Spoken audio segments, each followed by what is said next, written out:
Are you for real? So let's talk about this because so much of our national conversation, which is not a conversation about immigration, is driven by people who could not care less about immigrants.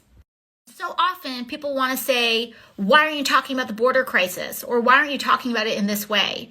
Well, we're talking about it. They just don't like how we're talking about it because it's not a border crisis. It's an imperialism crisis. It's a climate crisis. It's a trade crisis. And also, it's a carceral crisis because, as I have already said, even during this term and this president, our immigration system is based and designed on our carceral system. So those are some of the problems. What about the solution? Well, number one, our solutions need to be rooted in foreign policy because our interventionist history in foreign policy and history over decades of destabilizing regions drive people to migration. But people don't want to have that conversation. Secondly, let's talk about the climate crisis because the U.S. has disproportionately contributed to the total amount of emissions that is causing a planetary climate crisis right now.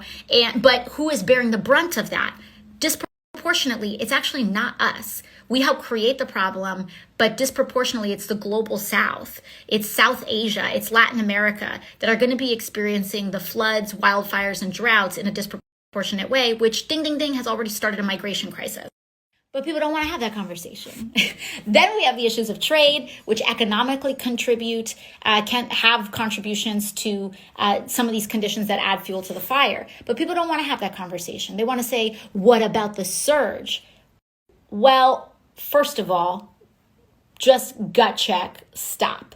Anyone who's using the term surge around you consciously is trying to invoke a militaristic frame. And that's a problem because this is not a surge. These are children and they are not insurgents and we are not being invaded, which, by the way, is a white supremacist